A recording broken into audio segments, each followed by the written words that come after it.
Helmet വെക്കാതെ motor cycle ഓടിക്കരുത്, seat belt ഇടാതെ വാഹനം ഓടിക്കരുത്. ഇതറിഞ്ഞൂടാത്ത ഒരു കൊച്ചുകുട്ടി പോലും കേരളത്തിലുണ്ടാകില്ല. പിന്നെ എന്ത് സംഭവിക്കുന്നു? നമ്മുടെ നാട്ടിലെ 4000 പേർക്ക് വർഷം നേരത്തെ പറഞ്ഞതുപോലെ പെട്ടെന്നുള്ള ഒരു ആഘാതത്തിൽ പുറകോട്ട് പോയി കഴുത്തൊടിഞ്ഞ് നിങ്ങൾ മരിക്കാതിരിക്കാൻ വേണ്ടി വെച്ചിരിക്കുന്ന ഒരു സേഫ്റ്റി ഉപകരണമാണ് ഈ ഹെഡ് റെസ്ട്രെയിന്റ്. ചെന്ന് ഇടിച്ച് മരിച്ചു. അവന്റെ ലൈസൻസ് ഇഷ്യൂ ചെയ്യുന്നതിന് മുന്നേ എനിക്ക് അവന്റെ മൃതദേഹം കാണേണ്ടി വന്നു.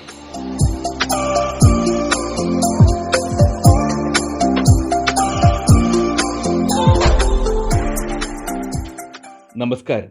വാഴ്ചൽ കളിവിളാകം മാരാവിള ദേവീക്ഷേത്രത്തിലെ 2024 കാളിയൂട്ട് മഹോത്സവത്തിന് തുടക്കം കുറിച്ചുകൊണ്ട് നടന്ന മാരാവിള ഫെസ്റ്റ് ഉദ്ഘാടനത്തിൻ്റെ 2ാമത്തെ എപ്പിസോഡാണ് ഈ വീഡിയോ.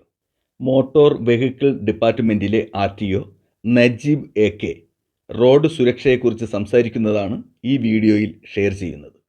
ഒരു 2 മാസം 3 മാസം ആവുമല്ലേ, 3 മാസം മുമ്പാണ് ഈ സംഭവത്തെക്കുറിച്ച് എൻ്റെ ചെവിയിലെത്തുന്നത്. ഞാൻ പെട്ടെന്ന് ഇങ്ങനെ ആലോചിച്ചു, ഉത്സവത്തിന് എന്താണ് കാര്യം? പലപ്പോഴും പോലീസുകാർക്ക് എന്താ ഈ വീട്ടിൽ കാര്യം എന്ന് ചോദിക്കുന്ന പോലെ ഉത്സവത്തിൽ ഇങ്ങനെയുള്ള ഒരു വലിയ പ്രോഗ്രാമിന് സാറ് നേരത്തെ ഉദ്ഘാടകൻ സൂചിപ്പിച്ചതുപോലെ ആഘോഷത്തിൻ്റെ മൂഡിൽ ഉപദേശത്തിന് എന്ത് കാര്യം? പക്ഷേ കുറച്ച് നേരം കഴിഞ്ഞ്, കുറച്ച് നാളുകൾ കഴിഞ്ഞ് കൂടുതൽ കൂലങ്കഷമായി ചിന്തിച്ചപ്പോൾ വളരെ ശരിയാണ്.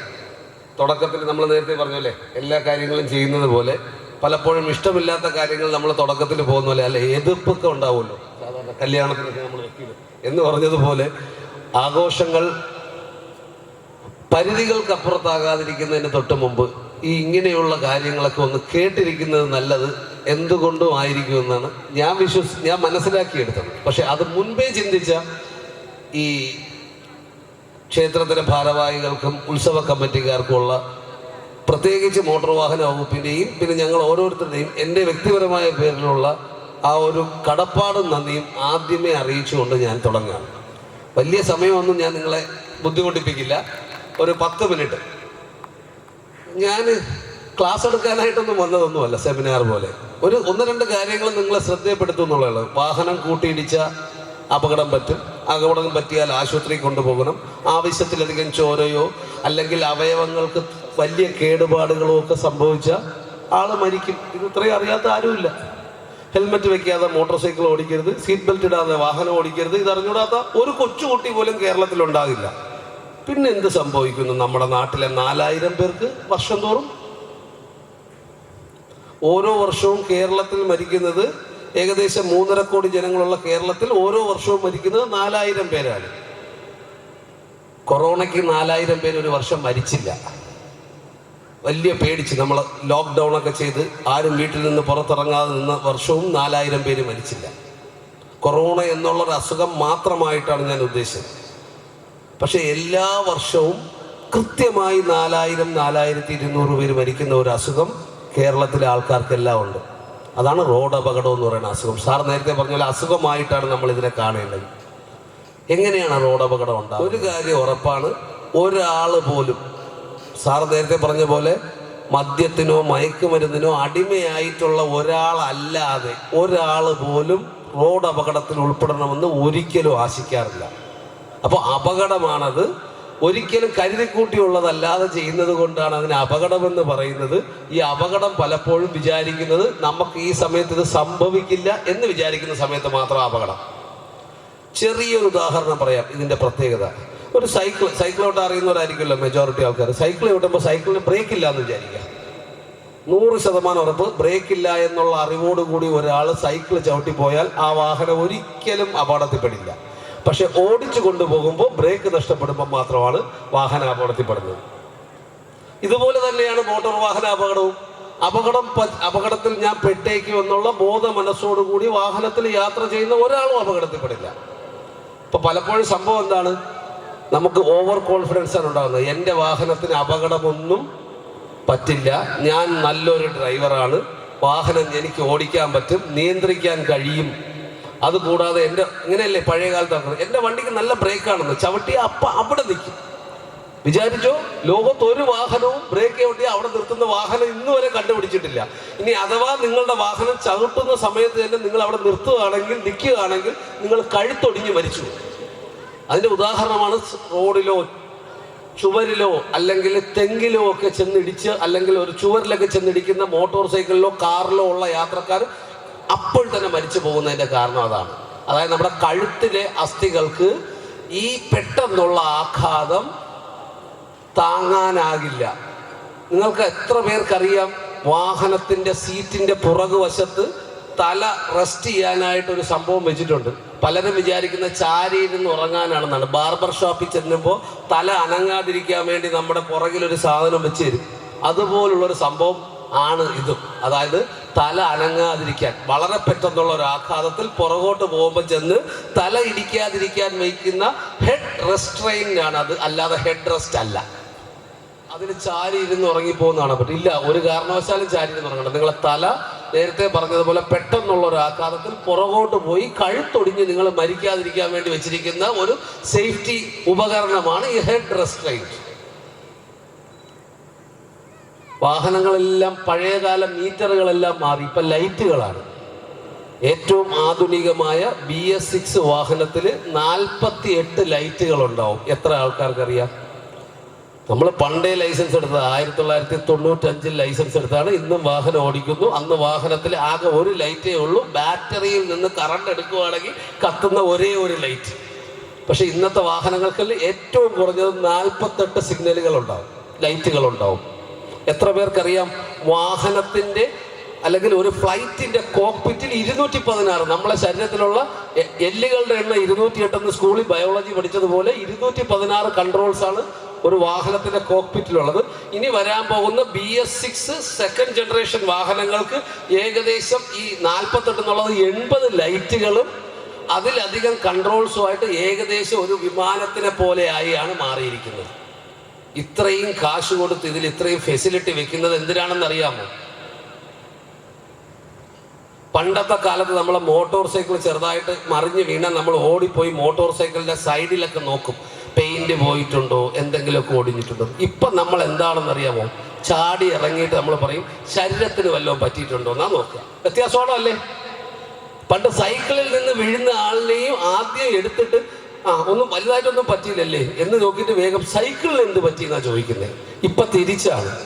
നമ്മൾ കാണുന്ന വാഹനങ്ങളുടെ എല്ലാം അതിൻ്റെ ഏറ്റവും വലിയ ഉദാഹരണം പറയാം. ഇവിടെയൊക്കെ ഒരുപാട് ലോറികൾ പോകുന്നുണ്ടാവുമല്ലോ, തടിയുമായി, റബ്ബർ തടിയുമായി പോകുന്ന ലോറികൾ കണ്ടിട്ടുണ്ടല്ലോ എല്ലാവരും. ഈ ലോറികളുടെ മുൻഭാഗത്ത് മുമ്പുണ്ടായിരുന്ന ബമ്പർ ഇരുമ്പ് കൊണ്ടുള്ളതായിരുന്നു. ഇപ്പം അത് പ്ലാസ്റ്റിക് കൊണ്ടുള്ളതാണ്. KSRTC ബസ്സിൻ്റെ മുൻഭാഗത്തുണ്ടായിരുന്ന ബമ്പർ, ആ മുൻഭാഗത്ത് ഏറ്റവും മുമ്പ് നമ്പർ പ്ലേറ്റ് പിടിപ്പിക്കുന്ന സാധനം ഇരുമ്പ് കൊണ്ടായിരുന്നു. ഇപ്പം അത് പ്ലാസ്റ്റിക് കൊണ്ടാണ് ഉണ്ടാക്കുന്നത്. രണ്ട് കാറുകൾ തമ്മിൽ കൂട്ടിയിടിച്ചിട്ട് നമ്മൾ പറയുന്നൊരു ഭാഷയുണ്ട്, അല്ലെങ്കിൽ ഒരു ഡയലോഗുണ്ട്. വണ്ടി പപ്പടമായി, തകർന്ന് തരിപ്പണമായി. കൂട്ടത്തിൽ നമ്മൾ ആത്മഗതം പോലെ പറയുന്ന ഒരു കാര്യമുണ്ട്, ഭാഗ്യം, ആളിന് വലിയ പരിക്കുകളൊന്നുമില്ല. ഇതിൽ നിന്ന് മനസ്സിലാക്കേണ്ടത് എത്ര രൂപ നഷ്ടം വന്നാലും ആളിൻ്റെ പരിക്കിനാണ് നമ്മൾ വില കൊടുക്കും. ഏകദേശം 6 എയർ ബാഗുകൾ ഉണ്ടാവണമെന്നാണ്, മിനിമം 6 എയർ ബാഗുകൾ ഉണ്ടാവണം. എന്താണ് എയർ ബാഗിൻ്റെ ആവശ്യം? അപ്പോഴും നമ്മളിലുള്ളവരും ഈ നാട്ടിലുള്ളവരും തിരുവനന്തപുരത്ത് പോയി ജോലിക്ക് പോയി തിരിച്ചു വരുന്നവരും പറയും നമുക്ക് എയർ ബാഗ് ഒന്നും വേണ്ട. കാരണം ഇന്നും നമ്മൾ ചിന്തിച്ചിരിക്കുന്ന 45 കിലോമീറ്റർ വേഗതയിൽ പോകുന്ന റോഡാണ് നമ്മുടെ മുന്നിലുള്ളതെന്നാണ്. തെറ്റാണ്. നിങ്ങളുടെ ഈ അമ്പലത്തിൻ്റെ തന്നെ ഫ്രണ്ടിലുള്ള ഈ റോഡിൻ്റെ ഡിസൈൻ സ്പീഡ് 80 km/h ആണ്. 80 കിലോമീറ്റർ വേഗതയിൽ ഓടിക്കാൻ കഴിയുന്നതാണ് ഈ റോഡ്. പക്ഷെ ഈ റോഡിൽ ചില സ്ഥലങ്ങളിൽ വരകൾ ഉപയോഗിച്ച് ആ വേഗതയെ കുറച്ചിട്ടുണ്ട്. എത്ര പേർക്കറിയാം? സ്റ്റേറ്റ് ഹൈവേ 45 ഈ പോകുന്നത്. സ്റ്റേറ്റ് ഹൈവേ 45 ചില സ്ഥലങ്ങളിൽ അവിടെ ഒരു കാരണവശാലും അപകടം നമ്മുടെ നിയന്ത്രണത്തിൽ വാഹനം നിൽക്കില്ല. അതുകൊണ്ട് റോഡിലുള്ള മാർക്കിങ്ങുകൾ നോക്കി നിയന്ത്രണത്തിൽ പോയില്ലെങ്കിൽ നിങ്ങൾ അപകടത്തിൽ പെടുമെന്നുള്ള പല മാർക്കിങ്ങുകളും റോഡിലുണ്ട്. പക്ഷെ നമുക്കെന്താ പ്രശ്നം? നമ്മളിപ്പോഴും പണ്ടത്തെ കാലത്തിരിക്കുകയാണ്. കൈ കഴുകാതെ ചോറുന്നുണ്ടായിരുന്ന ഒരു കാലം ഉണ്ടായിരുന്നു. ഇന്ന് എന്താ ചെയ്യുക? 2 പേര് തമ്മിൽ ഷെയ്ക്ക് ഹാൻഡ് കൊടുത്താലും 2 പേരും മാറിപ്പോയി കൈ കഴുകും, അല്ലെങ്കിൽ സാനിറ്റൈസർ ഉപയോഗിക്കും. കാരണം കാലത്തിൽ വന്ന മാറ്റമാണ്, പ്രവർത്തനത്തിൽ വന്ന മാറ്റമാണ്, രീതികളിൽ വന്ന മാറ്റമാണ്. ഇതിലേക്കാണ് നമ്മൾ ചിന്തിക്കുന്നത്. ഞാൻ ഇനി വീണ്ടും ആ ടൂ വീലർ കേസിലേക്ക് വരാം. ടൂ വീലറുകളിൽ പലപ്പോഴും നമ്മൾ വാഹനം എടുത്തു കൊടുക്കുന്നത്, എനിക്ക് ഉറപ്പാണ് ഇതിലിരിക്കുന്ന പുരുഷന്മാരിൽ പകുതിയിലധികം ആൾക്കാർ ലൈസൻസ് എടുക്കുന്നതിന് മുമ്പ് വാഹനം ഓടിച്ചിട്ടുള്ളവരായിരിക്കും. നിങ്ങൾ ജനിക്കുന്നത് ഇന്നാണെങ്കിൽ, അല്ലെങ്കിൽ 10 വർഷം മുമ്പാണെങ്കിൽ, ഇനി വരാൻ പോകുന്ന തലമുറയിൽ, പ്രത്യേകിച്ച് തിരുവനന്തപുരം സിറ്റിയിലൊക്കെ താമസിക്കുന്നത്, ഇപ്പൊ കാട്ടാക്കട വരെയൊക്കെ താമസിക്കുന്ന കുട്ടികളിൽ 18 വയസ്സ് വരെയുള്ള 60% പേരും മോട്ടോർ സൈക്കിൾ ഉപയോഗിച്ചിട്ടല്ലാത്തവരാണ്. പക്ഷെ പണ്ട് അങ്ങനെയല്ല. നമ്മളെ നാട്ടിൽ ആദ്യം അച്ഛനൊരു ചെറിയ MIT-യോ അല്ലെങ്കിൽ ഒരു ബജാജ് ചേതക്കോ സ്കൂട്ടർ ഉണ്ടാവും. നമ്മൾ ചെറുതായിരിക്കുമ്പോൾ ആദ്യമേ ചെന്നിട്ട് പറയും വണ്ടിയൊക്കെ ഒന്ന് കഴുകി കൊടുക്കുമ്പോൾ കുറച്ച് നേരം കയറ്റി ഉരുട്ടും. അത് കഴിഞ്ഞിട്ട് ഒരു 8ാം ക്ലാസ്സിലും 9ാം ക്ലാസ്സിലൊക്കെ ആകുമ്പോൾ നമ്മൾ സ്കൂട്ടർ എടുത്ത് ഉരുട്ടും. 10ാം ക്ലാസ്സിലൊക്കെ ആകുമ്പോൾ നമ്മളോട് പറയും സ്കൂട്ടറിൽ റോഡിൽ കയറി ആരും ഇല്ലാതെ, പോലീസ് ഇല്ലാത്തടത്ത് കുറച്ച് നേരമൊക്കെ ഓടിക്കും. ഇതൊക്കെ കഴിഞ്ഞിട്ട് ഒരു ദിവസം അച്ഛനില്ലാത്ത സമയത്ത് ഇയാൾ ഒരു 2-3 ഗിയറൊക്കെ മാറി ഓടിച്ചു കഴിഞ്ഞത് വിശേഷം കൂട്ടുകാരിൽ നിന്നറിഞ്ഞ് അച്ഛൻ അടിക്കുമെന്ന് പേടിച്ച് വീട്ടിൽ ഒളിച്ചിരിക്കുന്ന മകൻ ഒളിച്ചിരിക്കുമായിരിക്കും. എന്നാലും നാട്ടിൽ ചെന്നിട്ട് അച്ഛൻ പറയുന്ന ഒരു കാര്യമുണ്ട്, പൊതുവായിട്ട് അച്ഛൻ പറയുന്ന ഒരു കാര്യമുണ്ട്, എൻ്റെ മോനെ നന്നായിട്ട് മോട്ടോർ സൈക്കിൾ ഓടി. അമ്പല പരിസരമാണ്, എന്നാലും വലിയ ആൾക്കാരും ചെറിയ കുട്ടികളും ഉള്ളതാണ്. പക്ഷെ എന്നാലും എനിക്കിത് പറയാതിരിക്കാൻ വയ്യ. ഇങ്ങനെ പ്രവർത്തനത്തിന് മോട്ടോർ സൈക്കിളിൽ വാഹനം ഓടിക്കാൻ കൊടുക്കുക എന്ന് പറയുന്നത് ഒരു ക്രിമിനൽ കുറ്റകൃത്യമാണ്. കൊടുക്കുന്ന മൈനറിന് വാഹനം കൊടുക്കുന്ന അച്ഛനും അമ്മയും റിമാൻഡിലാകുക തന്നെ ചെയ്യും. ഇപ്പോൾ അത് ബെയിലബിൾ ഒഫൻസ് ആണെങ്കിലും 2026 മുതൽ അത് നോൺ ബെയിലബിൾ ഒഫൻസ് ആണ്. ഇന്ന് തിരുവനന്തപുരം ജില്ലയിലെ ഒരു അധ്യാപിക സെൻട്രൽ ജയിലിൽ ഇന്നത്തെ ദിവസം കിടക്കുന്നുണ്ട്. 1 മാസം തടവിന് ശിക്ഷിച്ചു. സർക്കാർ സ്കൂളിലെ അധ്യാപികയാണ്. മൈനർ മകൻ എടുത്ത് വാഹനം ഓടിച്ച വാഹനത്തിൽ ഉടമസ്ഥയായി പോയി എന്നുള്ള തെറ്റ് മാത്രമേ അവർ ചെയ്തിട്ടുള്ളൂ. അവരുടെ ഭർത്താവ് ഈ നാട്ടിൽ തന്നെ ഉണ്ടായിരുന്നു. ആ ടീച്ചർ തൃശ്ശൂർ ജില്ലയിലാണ്. എന്തുകൊണ്ട് ഇത് പരസ്യമായി പത്രത്തിലൊന്നും വരുന്നില്ല? അതുകൊണ്ട് നമുക്കതിനൊന്നും സമയമില്ല, കേൾക്കാനും സമയമില്ല. 25,000 രൂപയിൽ കുറയാത്ത പിഴശിക്ഷ ഇപ്പോൾ കോടതികൾ, കാര്യം ജയിലിൽ നേരത്തെ പറഞ്ഞില്ലേ, എക്സൈസ്, പോലീസ് തുടങ്ങിയ വലിയ വലിയ കുറ്റകൃത്യങ്ങൾ കൊണ്ട് ജയിലുകൾ നിറഞ്ഞത് കൊണ്ടാണ് പേടിക്കേണ്ട. ഉടനെ തന്നെ വലിയ വലിയ ജയിലുകൾ വീണ്ടും ഉണ്ടാക്കും. താമസിയാതെ നമ്മുടെ മക്കളാൽ നമ്മളും അവിടെ പോവുകയോ ഒക്കെ ചെയ്യേണ്ടി വരും. അപ്പൊ നമ്മൾ വിചാരിക്കും, നമ്മളിത് കിടന്നാലും കുഴപ്പമില്ല, മോനെന്നെ.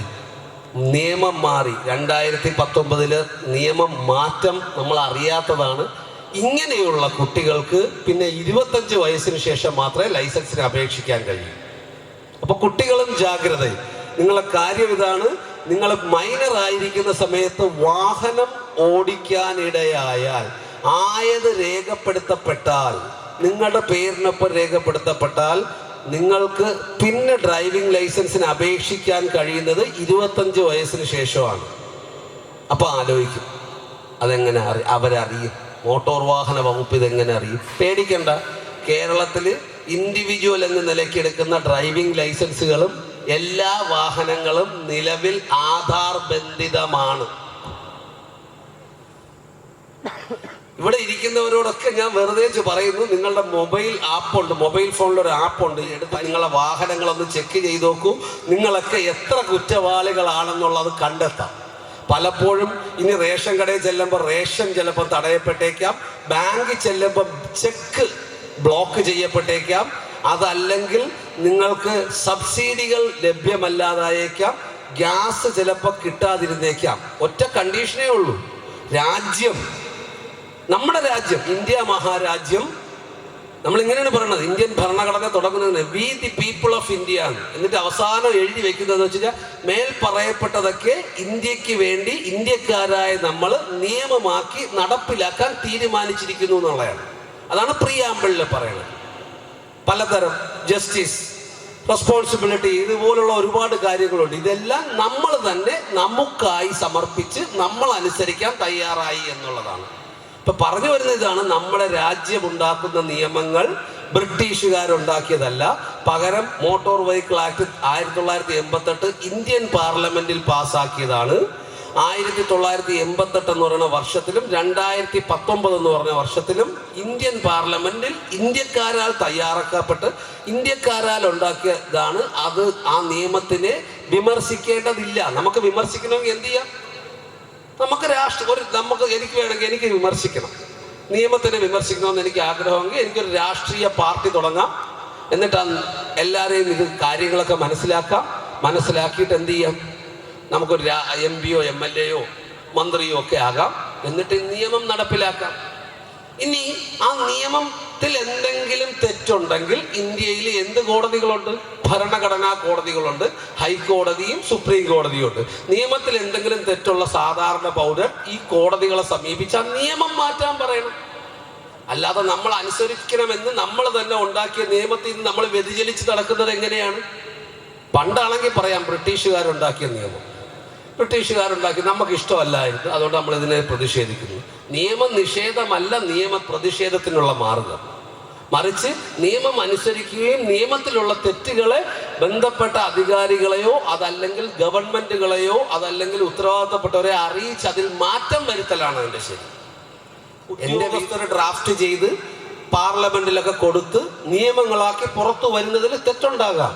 ആ തെറ്റിനെതിരെ നമ്മൾ പ്രതികരിക്കാനുള്ള ജനാധിപത്യപരമായ അവസ്ഥകൾ നമുക്കുണ്ട്. പക്ഷെ നിയമനിഷേധമല്ല മാർഗം. അതുകൊണ്ട് ഞാൻ നേരത്തെ പറഞ്ഞല്ലോ, എൻ്റെ കുഞ്ഞനുജന്മാരോടും അനുജത്തിമാരോടും ഒക്കെ പറയാനുള്ളത്, നിങ്ങൾക്ക് 25 വയസ്സ് വരെ ലൈസൻസ് കിട്ടില്ല. കൂടാതെ നിങ്ങൾ കുറ്റവാളികളായി മാറും. നിങ്ങളുടെ ആധാറുമായിട്ട് ഇത് ലിങ്ക് ചെയ്തിട്ടുണ്ടാവും. ഞാൻ നേരത്തെ പറഞ്ഞില്ലേ, 18 വയസ്സായി ഇന്ത്യൻ പൗരനായി വോട്ടിടാൻ പോകുന്നതിന് മുമ്പേ തന്നെ നമ്മൾ കുറ്റവാളികളാകപ്പെടുന്നത് എന്തിനാണ്? ഒരു വാഹനം ഓടിക്കുന്നതിന് ലേണർ ലൈസൻസ് വേണം. റോഡിൽ നമ്മൾ ഓടിക്കുകയാണെങ്കിൽ 80 കിലോമീറ്റർ വേഗതയിൽ ഓടിക്കാവുന്ന റോഡാണെന്ന് ഞാൻ പറഞ്ഞു, സാറ് പറഞ്ഞു. അതുകൊണ്ട് ഇനിയിപ്പം ഞാൻ എന്തായാലും 60 എന്നുള്ളത് 80 ആക്കാം. പക്ഷെ അവിടെ വരകളിലൂടെ എഴുതി വെച്ചിട്ടുണ്ട്, ഇന്ന സ്ഥലങ്ങളിൽ 40, 50 സ്പീഡൊക്കെ എഴുതി വെച്ചിട്ടുണ്ട്. സൈഡിൽ മഞ്ഞ വര, നടുക്ക് മഞ്ഞ വര, നടുക്ക് 2 വെള്ള വര, ഇങ്ങനെയുള്ള വരകളൊക്കെ ഉണ്ട്. നടുക്ക് 2 വെള്ള വര കണ്ട് അതിൻ്റെ അർത്ഥം അതൊരു മതിലാണെന്നാണ്. നടുക്ക് 2 വെള്ള വരയാണ് നമ്മൾ കാണുന്നതെങ്കിൽ അതിൻ്റെ അർത്ഥം അതൊരു മതിലാണെന്നാണ്. പകരം അവിടെ മതിൽ കെട്ടിയിടാത്തത് എന്തെന്ന് വെച്ച് കഴിഞ്ഞാൽ, അങ്ങനെ ഒരു മതിൽ കെട്ടിയിട്ടാൽ അപകടമുണ്ടാകാൻ സാധ്യത ചിലപ്പോൾ ഉള്ളത് കൊണ്ട് മതിൽ കെട്ടുന്നില്ല, പകരം 2 വെള്ള വരകൾ നടുക്കൂടെ വരച്ചിരിക്കുന്നു എന്നാണ്. ഈ റോഡിൽ പല സ്ഥലത്തും ഒറ്റ മഞ്ഞ വരയുണ്ട്. മഞ്ഞ വര കവർ ചെയ്ത് ക്രോസ് ചെയ്ത് അപ്പുറത്ത് പോയാൽ നിങ്ങളെ 1 വർഷം ജയിലിലിടുമെന്നാണ് നിയമം. മോട്ടോർ വാഹന നിയമത്തിന്റെ 184 പറഞ്ഞ മഞ്ഞ വര കടന്നു പോയാൽ 1 വർഷം നിങ്ങളെ ജയിലിലിടുമെന്നാണ്. ഇതെല്ലാം പിടിക്കുന്നില്ല. കണ്ടു നിൽക്കുന്ന അമ്മമാര് പോലും പറയുന്നില്ല മക്കളെ കുറ്റവാളിയാകുന്ന. ഒരു ചെറിയ കഥ കൂടെ പറഞ്ഞ് ഞാൻ പെട്ടെന്ന് അവസാനിപ്പിക്കാം. ഇത്രയാണ്. ഒരു അമ്മയുണ്ട്, എക്സൈസ് വകുപ്പിനും പോലീസ് വകുപ്പിനും ഒക്കെ കേസെടുക്കാവുന്ന ഒരു നിയമമാണ് മോട്ടോർ വെഹിക്കിൾ ആക്ട് സെക്ഷൻ 185 186. 185 ചിലർക്കെങ്കിലും അറിയായിരിക്കും, മദ്യപിച്ച് വാഹനം ഓടിക്കലാണ്. ഈ മദ്യപിച്ച് വാഹനം ഓടിച്ചാൽ എത്ര ദൂരെയാണ് നമ്മളെ തടസ്സമെന്ന് നമ്മളെ കണ്ണുകൾക്ക് കൃത്യമായി നിർവചിക്കാനാകില്ല. നടന്നു പോകുമ്പോൾ ഇങ്ങനെ മദ്യപന്മാർ നടന്നു പോകുമ്പോൾ ആടി പോവുകയും സൈഡിലുള്ള കമ്പിലും മറ്റതിലൊക്കെ പിടിച്ചും ചരിഞ്ഞുമൊക്കെ നിൽക്കുന്നതിൻ്റെ കാരണം, അല്ലെങ്കിൽ മറിഞ്ഞു വീഴുന്നതിൻ്റെ കാര്യം ഇതാണ്, അകലം നിർണ്ണയിക്കാനാകില്ല എന്നാണ്. അപ്പോൾ അങ്ങനെ അകലം നിർണ്ണയിക്കാനാകാത്ത ആൾക്കാർ റോഡെ വാഹനം ഓടിച്ചാൽ എന്ത് സംഭവിക്കും? പല നടന്നു പോകുന്ന ആൾക്കാരുടെ അടുത്തുകൂടെ വാഹനം ഓടിക്കും, അല്ലെങ്കിൽ എതിരെ വരുന്ന വാഹനങ്ങളുടെയും ഒക്കെ തട്ടാനിടയാകും. ഇതിലൊക്കെ ശിക്ഷിക്കപ്പെടുന്നത് ആരാന്നറിയാം? ജീവൻ കൊണ്ട് ശിക്ഷിക്കപ്പെടുന്നത് ഒരു വിഭാഗമാണ്, നിയമം അനുസരിക്കുന്ന സാധാരണക്കാരനായ പൗരൻ. തിരുവനന്തപുരം, ആറ്റിങ്ങൽ, നെടുമങ്ങാട്, നെയ്യാറ്റിങ്ങര, അതൊക്കെ പോയി ഇന്ന് തിരുവനന്തപുരം ജില്ലയിൽ 10 ഓഫീസുകളുണ്ട്. അതുകൂടാതെ ഏകദേശം 60ഓളം എൻഫോഴ്സ്മെന്റ് ഓഫീസർമാർ ഇവിടെ നിൽക്കുന്നുണ്ട്. ഞാനിപ്പോൾ യൂണിഫോം ഇട്ട് ഇവിടെ വന്ന് നിൽക്കുമ്പോൾ നിങ്ങൾ വിചാരിക്കുന്നു ഇന്ന ഇൻസ്പെക്ടറാണ്. ഞാനിന്നിപ്പോൾ വരുന്ന വഴിക്ക് ഒരു ലോറിക്കാരൻ പെട്ടെന്ന് കൊണ്ടുപോകുന്നുണ്ട്, അപ്പോൾ അയാൾക്ക് എന്തോ ഒരു കുറ്റമാണെന്ന് അയാൾക്ക് തന്നെ തോന്നിക്കാണ്. പക്ഷെ നിങ്ങൾ മനസ്സിലാക്കൂ, എൻ്റെ ഈ 2 മൊബൈൽ ഫോണിൽ സർക്കാരിൻ്റെ ആപ്ലിക്കേഷനുണ്ട്. നിങ്ങൾക്ക് ആർക്കും അറിയില്ല, ഞാനിങ്ങനെ സംസാരിച്ച് പോകുന്നതാവും വഴിയിലുള്ള ഞാൻ ഫോൺ സംസാരിക്കുന്നതിനിടയ്ക്ക് തന്നെ എനിക്കിതിൽ കുറ്റകൃത്യങ്ങൾ രജിസ്റ്റർ ചെയ്യാനുള്ള ആപ്പ് ഡെവലപ്പ് ചെയ്ത് തന്നിട്ടുണ്ട് സർക്കാർ. കേന്ദ്ര ഗവൺമെന്റ് തന്നെ തന്നിട്ടുണ്ട്. സംസ്ഥാനത്ത് എവിടെയും ഞാൻ എവിടെ ജോലി ചെയ്യുന്നു എന്നുള്ളതല്ല, കല്യാണത്തിന് പോയാലും സഞ്ചയനത്തിന് പോയാലും ടൂറിന് പോയാലും ഒക്കെ ഇങ്ങനെയുള്ള ആപ്പുകൾ നിങ്ങളെയും റോഡിലുള്ള ചെറിയ ചെറിയ കുറ്റകൃത്യങ്ങളും ഒപ്പിയെടുക്കുന്നു എന്ന് വിചാരിക്കുക. മോട്ടോർ വാഹന വകുപ്പിൽ 1000 ഉദ്യോഗസ്ഥരിലുപരി പോലീസിലെ 2000 ഉദ്യോഗസ്ഥരൂടെ ഉണ്ടെന്ന് വിചാരിക്കുക. ഏകദേശം 3000-ഓളം ആൾക്കാർ ഇങ്ങനെ വഴിയേ പോകുന്നതാണ്. അതാണ് പലപ്പോഴും നമ്മൾ കാണാതെ ആരും കണ്ടില്ലല്ലോ എന്ന് പറയുന്നിട്ട് കേസ് വരുന്നത്. കൃത്യമായ ഫോട്ടോയാണ്, കൃത്യമായി കേസെടുക്കാൻ ആകെ വേണ്ടത് 10 സെക്കൻഡ്.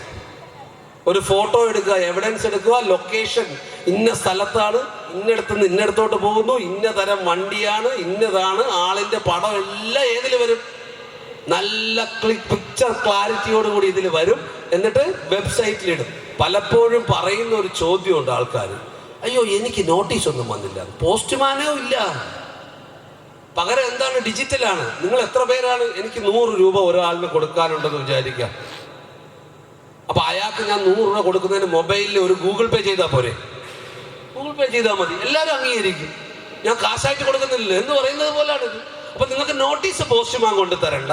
അപ്പൊ ചെയ്തിരിക്കുന്നത് എന്താന്ന് വെച്ച് കഴിഞ്ഞാൽ, നമ്മൾ citizen shall be aware, every citizen shall aware the rules and law. ഓരോ വാഹനത്തിന്റെയും ഉടമസ്ഥൻ എന്ത് ചെയ്തിരിക്കണം?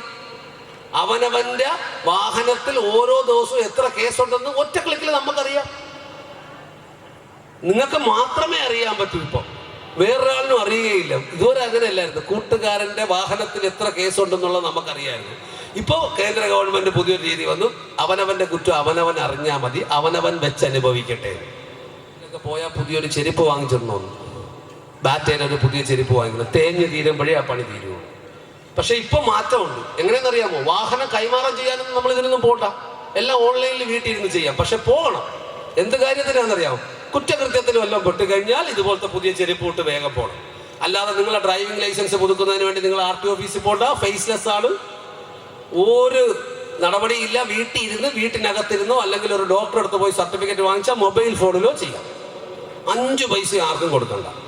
ഒരാൾ ഓവർടേക്ക് ചെയ്ത് ചെയ്യുകയില്ല. ഫസ്റ്റ് കം ഫസ്റ്റ് സെർവ് ബേസിലേ പോവുള്ളൂ. ആദ്യം അപേക്ഷ സമർപ്പിക്കപ്പെട്ടവനെ ആദ്യം അപേക്ഷ പുതുക്കുകയോ എന്താന്ന് വെച്ചാൽ തീരുമാനം എടുക്കപ്പെടും. പക്ഷേ കുറ്റകൃത്യത്തിൽപ്പെട്ടാൽ നിങ്ങൾ നടക്കുക തന്നെ ചെയ്യും. അതാദ്യം മനസ്സിലാക്കും. അപ്പം ഇത് ഇത്രയും വലിയ സാമ്പത്തിക നഷ്ടം, അല്ലാതെ നാണക്കേട്, അതുകൂടാതെ ശരീരത്തിൻ്റെ സുഖം, മനസമാധാനക്കേട്, ഇങ്ങനെയുള്ള എല്ലാ കാര്യങ്ങളും നമുക്ക് ഒഴിവാക്കാനായിട്ട് 1-2 ചെറിയ നിയമങ്ങൾ അനുസരിച്ചാൽ മാത്രമേ, ചില കാര്യങ്ങൾ നമ്മൾ മനസ്സിലാക്കിയാൽ മാത്രമേ. സർക്കാർ ജോലിക്ക് 17 വയസ്സായപ്പോൾ മോട്ടോർ സൈക്കിൾ ഓടിച്ചിട്ട് പിന്നെ സർക്കാർ ജോലിക്ക് ചെന്നിട്ട് കാര്യമില്ല. അയാളെ സർക്കാർ ജോലിക്ക് കിട്ടില്ല. നമ്മളെല്ലാം വിചാരിക്കുന്നതല്ലേ പെട്ടെന്നൊരു ഗവൺമെന്റ് ജോലി കിട്ടണമെന്ന്. ഇതൊന്നും ആരെയും മനഃപൂർവ്വം ചെയ്യുന്നതല്ല, നമ്മൾ വരുത്തി വെക്കുന്ന വിനയാണെന്ന് മാത്രം ഓർമ്മിക്കുക. അപ്പൊ നമ്മളെ ചെയ്യേണ്ടത്, നേരത്തെ പറഞ്ഞില്ല, ഈ 186 എന്ന് പറഞ്ഞ വലതുവശം ചേർന്ന് നടക്കുക. നിങ്ങൾ അധ്യാപകർ നിങ്ങളടുത്ത് പറഞ്ഞു തന്നിട്ടുണ്ടാവും, വലതുവശം ചേർന്ന് വളർന്നാൽ പുറകിൽ നിന്ന് വരുന്ന വാഹനം മറുഭാഗത്തൂടെ ആയിരിക്കും പോവുക, നമ്മളെ പുറകിൽ നിന്ന് ഇടിക്കില്ല. മുൻപിലൂടെ വരുന്ന വാഹനത്തിന് നമുക്ക് കണ്ട് മനസ്സിലാക്കാം. എത്ര അമ്മമാരിത് അനുസരിപ്പിച്ച് കുട്ടികളെ ട്രെയിൻ ചെയ്യിപ്പിച്ച് കാണിച്ചു കൊടുക്കുന്നുണ്ട്. എത്ര പേരിത് നിർബന്ധമായി ചെയ്യുന്നുണ്ട്. ശ്രീരാമകൃഷ്ണ പരമഹംസന്റെ ഒരു കഥ നമ്മൾ കേട്ടിട്ടുണ്ട്, ശർക്കര തിന്നുന്ന കഥ. ഞാൻ ആവർത്തിക്കുന്നില്ല. അമ്മയോട് പറഞ്ഞു, മകനെ ശർക്കര തിന്നാതിരിക്കുന്നതിന് ഉപദേശിക്കണമെങ്കിൽ എന്ത് ചെയ്യണം?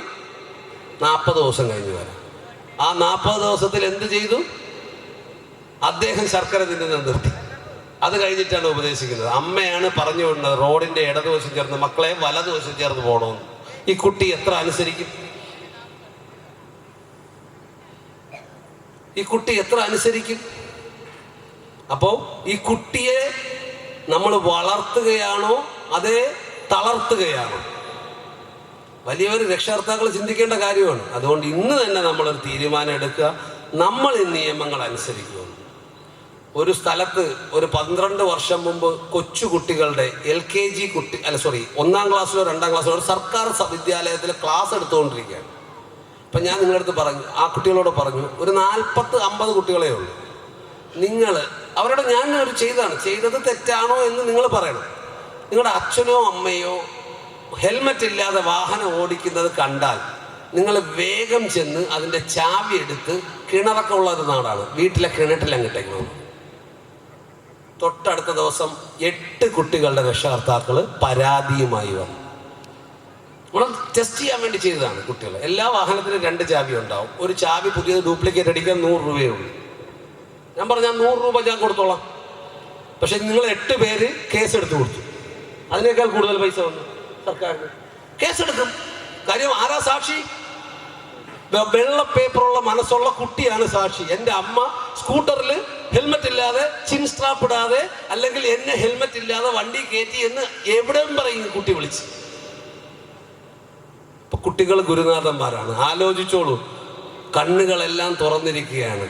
കേസെടുക്കുന്നതിലൊന്നും അല്ല കാര്യം.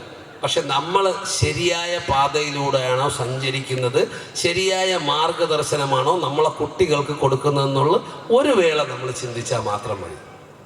എല്ലാ പെൺകുട്ടികൾക്കും അവരുടെ അച്ഛനാണ് ലോകത്തിലെ ഏറ്റവും വലിയ ചക്രവർത്തിയും ഏറ്റവും ശരിയായ ആൾ. അവരുടെ അമ്മയാണ് ലോകത്തിലെ ഏറ്റവും നല്ല സ്ത്രീ. എല്ലാം തികഞ്ഞവർ. ഇത് ഞാൻ പറയുന്നതല്ല, നിങ്ങൾക്കെല്ലാം അറിയാവുന്നതാണ്. കല്യാണം കഴിച്ച് ഒരു പുതിയ പെൺകുട്ടിയെ വേറൊരു വീട്ടിൽ നിന്ന്, വേറൊരു സാഹചര്യത്തിൽ, വേറൊരു സംസ്കാരത്തിൽ വരിച്ച പെൺകുട്ടി പിറ്റന്ന് രാവിലെ ചായയുമായി ഭർത്താവിന് ചെല്ലുമ്പം അമ്മ പെട്ടെന്ന് ഒന്നുമില്ലെങ്കിൽ ഓടി വന്നിട്ട് പറയും, ഓ ഇത് മധുരം ചിലപ്പം കുറവാണെന്ന് പറഞ്ഞിട്ട് ആ ചായ എടുത്ത് എന്ത് ചെയ്യും? കുറച്ച് പഞ്ചസാര കൂട്ടുകയോ കുറയ്ക്കുകയോ ഒക്കെ ചെയ്തിട്ട് അവസാനം ഉടുത്തിരിക്കുന്ന മുണ്ടോ അല്ലെങ്കിൽ തോർത്തോ അതിൻ്റെ അടിഭാഗം കൂടെ ഒന്ന്, ഗ്ലാസ് കണ്ടിട്ടില്ലേ, തുടച്ചിട്ട് പെട്ടെന്ന് കൊടുക്കും. എന്താ കാര്യം? വൈകാരികമാണ്. ഇന്നലെ വരെ ഞാൻ കൊടുത്തുകൊണ്ടിരുന്നത് പുതിയൊരാൾ വരുമ്പോൾ നമുക്ക് അനുവദിക്കാൻ പറ്റായിക, മാനസികമായി, അല്ലെങ്കിൽ അങ്ങനെ കൊടുക്കണമെന്ന് തോന്നുകയെങ്കിലും ചെയ്യും. തോന്നുവാണെങ്കിൽ നിങ്ങൾ അമ്മ സ്നേഹിക്കുന്നു എന്നാണ് ആ മകനെ. ചെയ്യണോ വേണ്ടതെന്നൊക്കെ നിങ്ങൾ തീരുമാനിക്കും. ഇതൊന്നും നമ്മളെ മോട്ടോർ വാഹന നിയമമായിട്ട് ബന്ധപ്പെട്ട വിഷയമല്ല. എന്ന് പറഞ്ഞതുപോലെ ഞാൻ ചെയ്യണത് ശരിയാണോ നിങ്ങൾ പഠിപ്പിക്കേണ്ട കുഞ്ഞിനെ. എന്ത് ചെയ്യും? കൊച്ചത് തന്നെ പഠിക്കും, അത് തന്നെ ചെയ്തു വരും. ഞാൻ തെറ്റും ചെയ്തിട്ട് ഞാൻ വീട്ടിൽ ചെന്നിട്ട് വലിയ വായിൽ വർത്തമാനം പറഞ്ഞിട്ട് വല്ല കാര്യമുണ്ട്? അപ്പം നടക്കാൻ നമ്മൾ ഓരോരുത്തരും വലതുവശം ചേർന്ന് നടക്കാൻ പണ്ട് നമ്മുടെ അധ്യാപകരെ പറഞ്ഞതുപോലെ ആരാ ചോദിക്കൂലേ?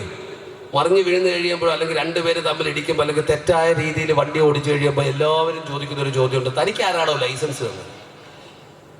ഇല്ലേ? ചോദിക്കാറുണ്ടോ? ഇല്ലേ? ഇവനൊക്കെ ആരാ ലൈസൻസ് കൊടുക്കുന്നത്? ചോദിക്കാറുണ്ട്. ലൈസൻസ് കൊടുക്കുന്ന പ്രോസസ്സ് എന്ന് പറഞ്ഞാൽ ഇതാണ്. നിങ്ങൾ പലരും പോയിട്ടുള്ളതാണ്. അതായത് കുറേ ഉദ്യോഗസ്ഥന്മാർ, 1-2 ഉദ്യോഗസ്ഥന്മാർ അവിടെ ഉണ്ടാവും. കുറേ പേര് ക്യൂ നിൽക്കുന്നുണ്ടാവും. ഇന്ന രീതിയിലേക്ക് വാഹനം ഓടിച്ച് കാണിക്കണമെന്ന് പറയും. അവർ കൃത്യമായി അനുസരിച്ച് കാണിച്ചു കൊടുത്തു. ഞാനിപ്പം കഴിഞ്ഞ മാസം ഡിസംബറിൽ കുറേ ദിവസം കാട്ടാക്കട ഓഫീസിലായിരുന്നു. അത് ആരാണോ ആ നിയമം പറയുന്നത് അനുസരിച്ച് ഓടിച്ച് കാണിച്ചു കൊടുക്കുന്നവർക്ക് ലൈസൻസ് കൊടുക്കും. അല്ലാത്തവർ കരഞ്ഞുകൊണ്ട് വീട്ടിൽ പോകും, ആണായാലും പെണ്ണായാലും.